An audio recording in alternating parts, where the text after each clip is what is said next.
예수님께서 십자가에 돌아가신 지 3일이 되어졌습니다. 그런데 그날은 그들에게 너무나도 뒤숭숭한 하루를 보냈습니다. 왜냐하면 안식 후 첫날, 즉 안식 후 첫날이 어느 날이죠? 바로 오늘 주일이에요. 주일 새벽에 이제 막달라 마리아와 여러분들이 예수님께 향품을 좀 발라드리려고 갔는데 예수님이 뵐 수 없었어요. 그런데 그 중에 막달라 마리아가 어떻게 부활하신 예수님을 보았어요.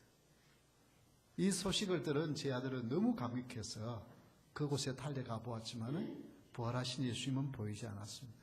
그래서 하루 종일 정말 뒤숭숭하게 보내고 이제 밤이 되었습니다. 왜냐하면 낮에는 유대인들이 이들이 어떻게 하느냐 하고 동향을 살필까봐 발각되어지면 자기들도 체포되어서 역시 예수님처럼 죽임을 당할까봐 밤에 캄캄할 때 그들이 모였습니다. 역시 모여도 말소리나 이제 그들의 동향이 발각이 될까봐 문들을 꼭 닫았다고 기록했습니다. 그걸 닫고 있는데 그때에 주님이 오셨습니다. 부활의 주님. 그래서 오늘의 제목은 부활 주님의 은혜입니다. 부활 주님의 은혜로 어떻게 제자들이 바뀌어졌는지, 어떤 축복을 받았는지 살펴볼 수 있기를 바랍니다. 먼저 부활의 주님은 19절에 보니까 너희에게 평강이 있을지어다 라고 했습니다. 우리 한번 다 같이 따라합시다. 평강을 주심. 평강을 주시는 주님. 19절을 다시 한번 읽겠습니다. 이날 곧 안식 후 첫날 저녁 때에 제 아들이 유대인들을 두려워하여 모인 곳에 문들을 닫았더니 예수께서 오사 가운데 서서 이르시되 너희에게 평강이 있을지어다. 다 같이 한번 따라합시다. 너희에게 평강이 있을지어다. 아멘. 이 평강은 에이레이네라고 하는 이 헬라어인데 사실은 그 당시 예수님이 하신 말씀은 아람어 히브리어예요. 샬롬이라는 단어입니다. 샬롬을 이렇게 번역을 해놓았어요. 유대인들이 샬롬을 너무나 만나도 헤어질 때도 그들은 샬롬을 이야기합니다. 그래서 유대인들에게 있어서 가장 친숙한 단어, 가장 좋은 단어가 있다고 한다면 이 샬롬입니다. 이 샬롬은 바로 악과 대조되는, 악한 것과 대조되는 넓은 의미에서 안녕, 복리, 평온, 평강, 평화 이런 다양하게 사용이 되어지고 있습니다. 그래서 유대인들에게 있어서 이 하나님이 주시는 샬롬을 그들이 사모합니다. 그래서 구약에 보면 제사장들이 제사를 드리러는 예배하러 오는 자들을 예배를 드리고 나면 돌아갈 때에 이렇게 축복하도록 했습니다. 그 축복의 문구 중에 하나가 민수기 6장 26절입니다. 우리 다 같이 한번 읽어볼까요? 여호와는 그 얼굴을 내게로 향하여 드사 평강 주시기를 원하노라 할지니라. 어떻게 되었죠? 어떻게 되는지 잘 모르지만 이유가 도대체 우리 다시 한번 합시다. 다 같이 읽겠습니다. 시작. 여호와는 그 얼굴을 내게로 향하여 드사 평강 주시기를 원하노라 할지니라. 이것은 하나님 앞에 예배한 자들에게 돌려보내면서 하나님의 평강이 있었다. 샬롬 레칸. 샬롬이 너희들에게 있을지어다 라고 이제 축복을 해 주었습니다. 이것은 바로 누구를 이야기한 거죠?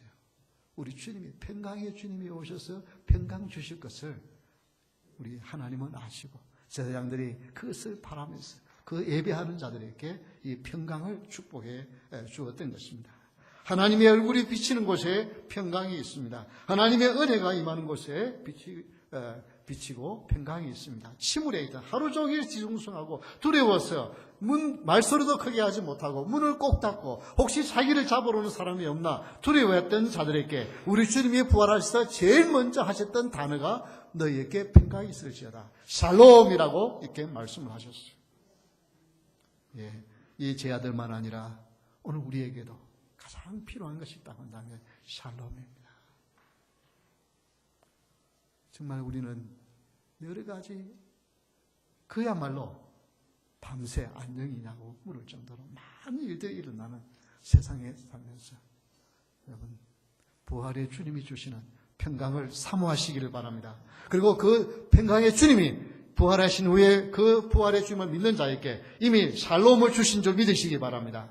그래서 이 평강을 누리십시오. 그래서 로마서 15장 13절에 보면 같이 읽겠습니다. 소망의 하나님이 모든 기쁨과 평강을 믿음 안에서 너희에게 충만하게 하사 성령의 능력으로 소망이 넘치게 하시기를 원하노라. 예, 소망의 하나님과 함께 기쁨이 있고요, 평강이 찾아오고요. 그래서 그 기쁨이 우리 가운데 충만하게 되어지는 것입니다. 그래서 예수님을 믿는 사람, 부활의 주님을 믿는 사람의 특징은 어떤 형편과 처지 가운데서도 평강, 마음의 평정을 잊어버리지 않는 것. 이것이 주님이 주시는 은혜요, 부활의 주님이 약속하시는 것입니다. 그래서 여러분 너무 힘들고 어려운 가운데 있을 때, 사람이 너무 고통스러우면요, 소망이 없어져요. 자신이 없어져요. 그럴 때 부활의 주님, 주님이 제일 먼저 오셔서 평강을 주셨던 그 주님을 기억하시기를 바랍니다. 그리고 그 주님으로 나는 평강한 자를, 평강을 이미 가진 자라고 선포할 수 있기를 바랍니다. 주님, 이런 참 엄청난 사건 가운데서도 평강을 주세요. 2008년 12월 8일입니다. 그 샌디에고에는 그 이제 해군들이 있고, 그게 미 해병대, 이제 미 해병에서 이제 훈련을 하던 조종사가 거의 가까이 이제 착륙하게 왔는데, 그냥으로 결국은 끝내는 그 비행기가 추락을 해서 집이 떨어집니다. 그 집이 떨어졌는데 하필 누구 집이었느냐 하면 우리 한국 사람 윤동윤 씨라고 37살 먹은 윤동윤 씨인데, 그 집인데, 그 집에 이분은 지금 사업을 하나 나가고 있고, 그 아내가 아기를 3살짜리 있고 이제 막 6주 된 이제 그 딸인데, 그 딸을 또 이제 출산을 한다 그러니까 출산을 돕기 위해서 한국에서 장모님이 오셨어요. 그래서 그러니까 어머니와 딸과 그리고 손주 둘, 그렇게 4명이 한꺼번에 죽임을 당했어요. 그것이 얼마나 큰 충격인지. 그때, 그런데 이제 하루아침에 아내를 잃어버리고 사랑하는 2 딸을 잃어버리고 장모님을 잃어버린 윤동윤 씨가 한 말입니다. 조종사가 고통을 당하지 않도록 기도해 주십시오. 그는 미국의 보물이며 그를 탓하지 않고 그에게 대한 격한 감정도 없습니다. 그는 사고를 막기 위해 최선을 다한 사람입니다. 여러분, 하루아침에 가족을 다 잃어버렸어요. 그러면 그 이 조종사는 이게 왜 하다가 그냥 자기가 비상 탈출해가지고 자기는 살았어요. 근데 그 비행기가 떨어져가지고 한국 사람 4명이 죽었어요. 여러분, 그러면 그 조종사를, 그런데 이분의 마음은 자기도 아프지만 눈에 눈물이 흐르지만 이 조종사를 너무 비난하지 말라. 이분도 사고를 일으키지 않으려고 그걸 최대한 비행기를 조종하고 이제 바다로 가려고 애를 썼던 사람입니다. 그분을 비난하지 말라고. 이 말하는 인터뷰하는 것을 보고 많은 사람들이 그를 격려하고 심지어 많은 분들이 그를 이게 돕는 이제 위로금을 보내는 그런 일들이 있었습니다. 바로 이것입니다. 여러분, 하나님을 믿는 사람, 하나님 안에 있는 사람, 어떤 상황 가운데서도 부활의 주님이 주시는 평강을 잃지 않은 자인 줄 믿으시기 바랍니다. 그래서 어떤 상황 가운데 부활의 주님이 내 안에 계셔서 내 마음속에 있는 이 불안, 염려, 근심, 걱정 이미 다 가져가신 줄 믿습니다. 믿음으로 선포하시기를 바랍니다. 그럴 때에 주님이 주시는 평강이 찾아와요. 부활하신 주님, 오늘 우리는 부활의 주님을 찬양하기 위해서 이 자리에 나왔습니다. 그런데 그 부활하신 주님을 바라만 보면서 풍경화로 감상을 하는 것이 아니라 그 부활의 주님의 땅에 들어가서 그 부활의 은혜와 능력을 체험하는 부활의 삶을 사는 자가 되어야 되는 줄 믿으시기 바랍니다. 그래서 예수님을 믿는다고 하면서 아직도 평강이 없다고 한다면 나는 지금 부활의 주님이 그 서신 자리에 들어가서 부활의 삶을 누리기를 원합니다. 그렇게 선포하고 지금 마음속에 평강을 주의 이름으로 선포하시기를 바랍니다. 그러면 평강이 찾아오게 되었습니다. 왜냐하면 이미 부활의 주님이 주신 은혜이기 때문입니다. 두 번째, 부활 주님의 은혜는 제자들이 주를 보고 기뻐하더라라고 했습니다. 다 같이 한번 따라합시다. 기쁨을 주심. 예, 기쁨을 주셨어요. 예, 반신반의하는 자들 도저히 믿을 수가 없어요. 분명히 3일 전에 돌아가신 것을 보았어요. 로마 병정이 그 허리에 창을 찔러서 물과 피가 쏟아져 나오는, 죽은 사람에게만 되는 그런 물이 쏟아져 나오는 것을 보았어요. 그런 주님이 살았다 그러니까 믿어지지 아니하니까 우리 주님이 어떻게 해요? 자네 한번 손을 봐라. 그 상에 찔렸던 허리를 보이면서 한번 봐라 라고 말씀하시며 그들에게 두려움 가운데 있는 자들, 슬픔 가운데 있는 자들에게 기쁨을 주셨습니다. 제 아들은 그것을 보고 기뻐했다고 했습니다. 여러분, 주님을 대할 때 늘 고상하게만 생각하지 마십시오. 고상한 그런 것만 아니라 우리의 삶 속에 잘 믿지 못하면 믿게 해야 하려고, 우리 하나님께서는 성령 하나님의 은혜로 믿을 수 있는 그런 환경들을 보여주시고 나타나시고 증거들을 보여주시는 주님이십니다. 그래서 여러분 가운데 내 마음에 슬픔이 있고 기쁨이 없을 때 주님 부활의 기쁨이 내 속에서 살아 역사하게 하여 주옵소서. 이것이 여러분 믿고 구하는 기도가 되기를 바랍니다. 시편 5편 11절에 보면 이런 말씀이 있습니다. 우리 다 같이 읽어볼까요? 그러나 주께 피하는 모든 사람은 다 기뻐하며 주의 보호로 말미암아 영원히 기뻐 외치고 주의 이름을 사랑하는 자들은 주를 즐거워하리이다. 예. 주께 피하는 몇 사람만 아니고 여기요 모든이라고 하는 말씀. 그리고 또 어떻게 해요? 다 기뻐한다. 모든 사람이 다 기뻐한다. 여기에는 예외가 없습니다. 정말 주님을 만난 사람, 주님 안에 있는 사람은 기뻐하며 살게 되어져 있습니다. 즐거워하며 사는 것입니다. 우리는 부활의 주님을 바라보면서 감사하는 자가 아니라 부활의 주님을 만나고 그 부활의 주님이 주시는 기쁨을 누리면서 사는 자인 것입니다. 그래서 제 아들은 이 기쁨을 이길 수 없어. 감기 같은 것처럼 여러분 이 시간 주님이 주시는 기쁨으로 여러분의 마음속에 채워지기를 주의 이름으로 축원합니다. 만약에 내 마음속에 기쁨이 없으면 내가 부활의 주님을 잊어버린 것입니다. 그래서 부활의 주님을 다시 한번 기억하시고 다시 한번 찾으시기를 바랍니다. 부활의 신앙은 보는 것으로 끝나는 것이 아니라 체험되어야만 합니다. 그래서 오늘 이 자리에 오신 여러분들을 우리 주님은 부활의 주님이 살아계심을 체험하는 역사가 있고 그런 은혜와 체험을 주시기를 원하시는 주님이신 줄 믿으시기 바랍니다. 베드로전서 1장 6절 7절 말씀을 다 같이 한번 읽어보겠습니다. 그러므로 너희가 이제 여러 가지 시험으로 말미암아 잠깐 근심하게 되지 않을 수 없었으나 오히려 크게 기뻐하는도다. 너희 믿음의 확실함은 불로 연단하여도 없어질 것보다 더 귀하여 예수 그리스도께서 나타나실 때에 칭찬과 영광과 존귀를 얻게 할 것입니다.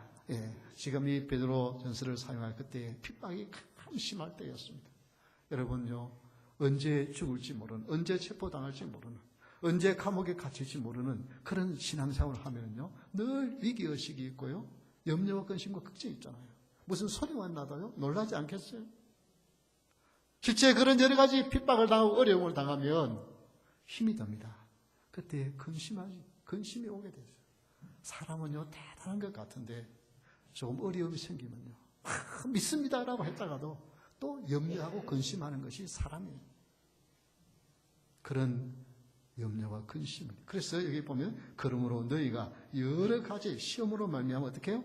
잠깐 근심하지 않을 수 있는데 그것은 어떻게 해요? 잠깐이라는 것입니다. 거기에 깊이 빠져 있으면 아니 됩니다. 아무리 힘들고 어려운 일이 와서 고통스러워도 그 고통은 찾아오는 것은 인간이라면 누구라도 가지는 감정이에요. 그러나 하루속히 빨리 부활의 주님이 주시는 기쁨을 다시 회복할 수 있기를 바랍니다. 그래, 나는 주님이 나와 함께 하시지. 부활의 주님이 나를 지켜주시지. 그러면서 기쁨을 회복하는 여러분 될 수 있기를 주의 이름으로 축원합니다. 그래서 우리는 인간이기 때문에 근심하지 않을 수 없어요. 큰 일을 당하면요, 작은 일 당하면 큰 소리 치지만요, 정말 엄청난 일 당하면 사람이요, 눈에 눈물이 쏟아지고 앞이 아무것도 안 보이고 그래요. 그것이 인간이에요. 그런데 그것이 잠깐이어야 된다 이 말입니다. 믿음의 사람은 그것을 잠깐 그렇지만 믿음으로 그걸 이겨내는 것이 믿음인 것입니다. 그래서 성도는 하나님 주신 기쁨을 누리며 살아요. 이 세상에 어려움이 있어도 그것 때문에 근심하며 사는 것이 아니라 주님과 동행하고 주님이 기뻐하는 일을 하면서 기뻐하며 사는 사람이에요. 일제시대 말에 천하에 둘도 없는 노름꾼, 술꾼, 남봉꾼이 있었습니다. 김용환 씨입니다. 이분은 많은 재산을 부모로부터 물려받았어요. 엄청 많은 땅을 가지고 땅 부자였어요. 18만 평. 그래서 지금의 돈으로 환산하면 200억이 넘는 엄청난 돈인데 그 모든 것을 다 노름으로 해서 다 날려버린 사람이에요. 심지어 아들도 없고 딸 하나 있었는데 그 딸을 시집을 보내려고 하는데 뭐 아무것도 폐물을 해줄 것이 없으니까 사돈댁에서 장롱을 사가지고 이렇게 오라고 돈을 줬는데 그 돈까지도 다 노름하는 날 보낸 사람이에요.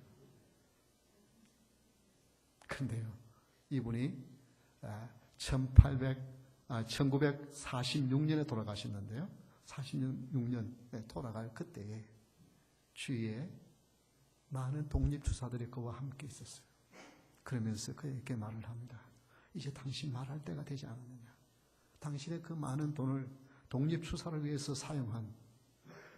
그러니까 겉으로는 노름을 하고 다 잃은 것처럼 보여요. 안 그러면 일본 사람들이 눈여겨보니까 겉으로는 다 노름을 해가지고 돈 다 나가지고 그래서 오늘은 이 땅 팔고 내일은 그 땅 팔고 그래서 노름판에서 다 잃어버린 것으로 했는데 사실은 그 돈이 다 어디로 갔냐면 만주로 독립투사들에게 보낸 거예요. 이제 당신이 그 이야기 좀 할 때가 되지 않았느냐 그러니까 웃으면서 당연히 해야 될 일을 했는데 뭐냐. 그래서 나중에 1995년에 우리 대한민국 정부에서 그것을 알고 비로소 건국훈장, 애국장을 수여합니다. 자기의 전 재산을 세상 사람들은 다 노름으로 버렸다고 어디 가도 저 손가락질하면서 심지어 딸 장롱사라고 사돈이 준 돈까지도 다 날려버리는 사람을 욕했지만 그거 가지고 왜? 자기는 조국을 위해서 귀한 일을 한다는 그 의미가 있었기 때문에 그 일을 할 수 있었어요. 여러분, 이게 성도예요. 성도는 세상 사람들이 뭐 얼마나 칭찬해야 중요한 것이 아니고 하나님이 기뻐하는 일, 값진 일, 멋진 일을 하면서 그러면서 하나님 주신 기쁨을 가지고 사는 자인 줄 믿으시기 바랍니다. 이런 부활의 기쁨을 누리며 사는 자가 될 수 있기를 바랍니다. 이럴 때에 주님의 놀라우신 역사와 능력이 나타납니다. 1991년 2월 27일 데저트 스톰 그러니까 사막의 폭풍이라고 하는 그런 작전이 있었지 않습니까?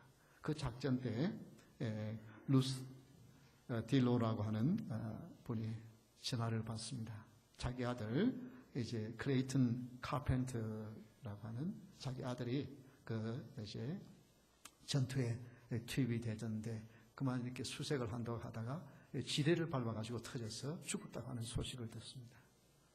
그러니까 얼마나 자식이 가서 이제 전쟁터에 나갔는데 죽었다고 하는 소식을 들으니까 3일 동안 밥도 못 먹고 그냥 눈물만 흐르고 누가 위로해도 위로도 안 되고 그래.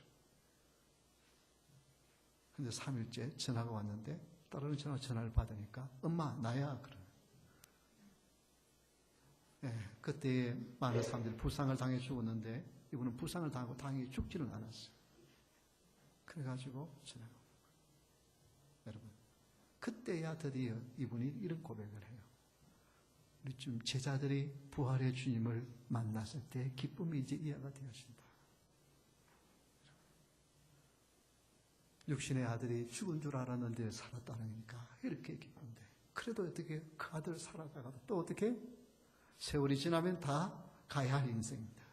그러나 부활의 주님, 영원한 생명을 가신 주님, 그 주님이 우리가 살았다고 말씀하십니다. 우리는 영원한 지옥에 가야 될 자가 아니라 영원한 생명을 가진 자, 부활의 주님이, 부활의 그 생명이 우리 가운데 함께하니까 우리는 그 부활 주님 때문에 영원한 생명을 가야 된다는 이 사실 때문에 여러분 슬퍼하지 않냐고 기뻐하며 살아가는 여러분 될 수 있기를 주 이름으로 축원합니다.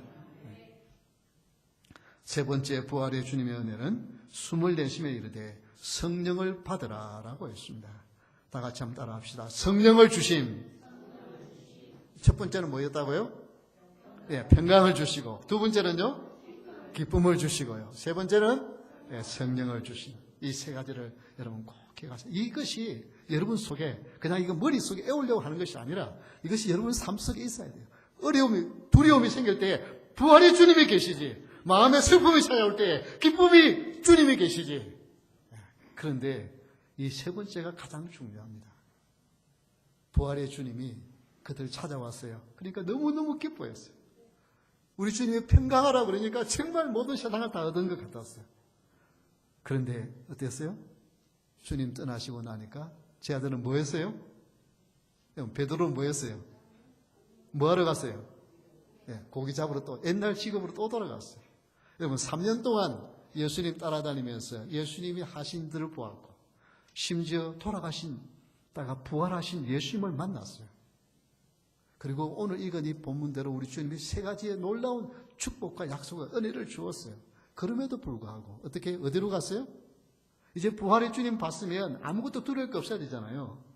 그렇잖아요? 부활의 주님이 우리도 부활의 처녀배 되신 주님 따라서 우리도 부활할 것에 대한 말씀을 하셨으니 우리도 두려움 두려워 않고 살아가야 되는데 어떻게 해요? 옛자리로 돌아갔어요. 왜? 성령의 충만을 받지 못하면 그렇습니다. 우리가 부활의 주님에 대하여 알고 있습니다. 여기에 앉아 계신 분들은 부활의 주님에 대하여 의심하는 분이 없을 거예요. 그런데 지금 그것이 그 부활의 주님을 믿는 것, 그것이 나의 삶 속에 실체화되려고 하면 그 말씀이, 그 사실이 부활의 주님의 은혜와 능력이 나의 삶에서 구체적으로 나타나려고 한다면 성령을 충만을 받지 않냐고는 불가능합니다. 성령을 받지 않냐. 그렇게 고기 잡으러 가고 정말 옛 생활로 돌아갔던 그들이 어떻게 해요? 부활의 주님 만났지만 그들을 갔지만 그러나 성령의 충만을 받고 나서는 그들은 완전히 다른 삶을 살 수 있었습니다. 그래서 여러분 부활의 주님을 바라볼 수 있기를 바랍니다. 구약에도 이미 이 부활의 주님이 오셔서 역사하실 것을 이렇게 이야기합니다. 이사야 40장 29절에서 31절입니다. 우리 한번 다 같이 읽어볼까요? 피곤한 자에게는 능력을 주시며 무능한 자에게는 힘을 더하시나니 소년이라도 피곤하며 곤비하며 장정이라도 넘어지며 쓰러지되 오직 여호와를 앙마하는 자는 새 힘을 얻으리니 독수리가 날개치며 올라감 같을 것이요 다른 밭을 하여도 곤비하지 아니하겠고 걸어가도 피곤하지 아니하리로다. 이미 구약에 성령이 임하면 이런 삶을 사는 소년이라도 넘어지고 장정이라도 자빠지지만 여호와를 앙망하는 자는 독수리처럼 힘을 가지고 살아가는 그런 능력이 있는 삶을 살게 하는, 그것은 내 힘이 아니라 나는 그럴 수 없어요. 인간은 조금 힘들고 어렵고요, 문제가 있고요, 고통을 당하면 사랑이 위축되어집니다. 그런데 내 안에 계신 성령이 임하면 나이에 관계없이 소년이라도 넘어지고 장정이라도 자빠지지만 여호와를 앙망하는 자는 노년이라도 힘을 얻는 역사와 능력이 일어날 줄 믿으시기 바랍니다. 이것이 부활 주님의 은혜입니다. 이럴 때에 우리 하나님이 은혜를 주시고요, 성령을 부어주셔서 사명을 감당하게 내게 하십니다. 그래서 누가복음 11장 13절 이 말씀을 여러분 꼭 기억하시고 여러분이 기도할 때에 이 말씀을 이제 손가락으로 가리키면서 하나님 앞에 기도할 수 있기를 바랍니다. 누가복음 11장 13절 말씀 다 같이 읽겠습니다. 너희가 악할지라도 좋은 것을 자식에게 줄 줄 알거든 하물며 너희 하늘 아버지께서 구하는 자에게 성령을 주시지 않겠느냐. 우리 성령을 받아요. 성령의 충만을 받아야 되는데 그러면 그것을 누구에게 주느냐? 구하는 자에게 주는데 어떻게 주느냐? 구하는 자에게, 모든 자에게 주신다는 거예요. 여러분 세상에 악한 부모도 자식이 뭐 달라 그러면 좋은 거 못 줘도 나쁜 걸 주겠느냐? 좋은 거 그걸 주려고 최대한 노력하지 않겠느냐? 그런데 하늘의 아버지가 구하는 자에게 성령을 주지 않겠냐?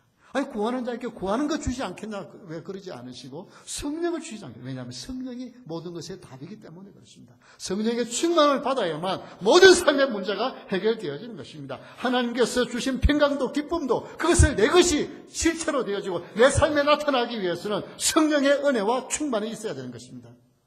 그래서 구하는 자에게 성령을 주셨다. 그래서 여러분 이 성령 충만함을 사모하는 여러분 될 수 있기를 주의 이름으로 축원합니다. 그러면서 누구 특별한 사람에게만 주는 게 아니에요. 구하는 자에게 주신다고 했으니 지금 주시기를 원합니다. 이론적으로 아무리 알고 있어도요, 아무 소용이 없어요. 하나님의 말씀을 내가 이론으로 아무리 많이 알고 있어도 그것은 씨앗밖에 되지 않습니다. 그 씨앗이 종피가 껍질이 깨지면서 싹이 날 수 있는 것은 거기에 수분이 들어가야 되는 것처럼, 그래야 그것이 죽어야만 열매가 맺혀서 30배, 60배, 100배의 결실을 맺는 것처럼 하나님의 말씀이 가지고 있어요. 그 말씀이 내 삶의 실체로 나타나기 위해서는 성령의 은혜와 능력이 있어야만 가능한 거예요. 그래서 성령을 사모하십시오. 성령 충만함을 구하시길 바랍니다. 다 같이 한번 따라 합시다. 나에게 성령 충만케 하소서. 다시 한번 성령 충만케 하소서. 예, 이 기도를 하시길 바랍니다. 어느 것보다도 이것이 바로 승리하는 성도가 살아가는 비결이 되기 때문입니다. 여러분, 우리는 죽어서 천당 가기 위해서 이 자리에 와서 앉아있는 자들이 아니에요. 죽어서 천당 가는 것은 당연한 일이고, 지금 이 자리에 부활의 주님이 함께해서 승리의 삶을 살기 위해서 이 자리에 오신 것입니다. 지금 부활의 주님이 주시는 평강을 누리고 어느 누구도 빼앗아갈 수 없는 기쁨의 삶을 살면서 사명을 감당하는 능력의 사람, 성령 충만한 사람. 그래서 이 성령 충만한 사람이 어떻게 너희가 누구에서든지 살아면 살아질 것이요 누구에서든지 그대로 두면 그대로 있으리라고 말할 정도로 엄청난 권위와 능력을 부어주신다는 약속하시는 거예요. 이게 성령의 사람의 특징입니다.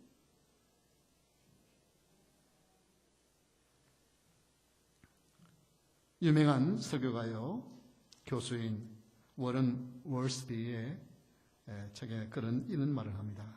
그리스도인은 스스로에게 나는 이러한 옛 죄들로부터 자유로워질 거야, 더 이상 이 일을 하지 않을 거야 말한다. 하지만 어떤 일이 일어나는가? 자신의 의지력을 발휘하여 어느 정도 성공을 거두는 듯 하다가 다시 실패하고 만다. 왜냐하면 율법으로 그의 옛 본성을 정복하려 했기 때문이다. 율법은 옛 본성으로부터 우리를 구해낼 수 없다.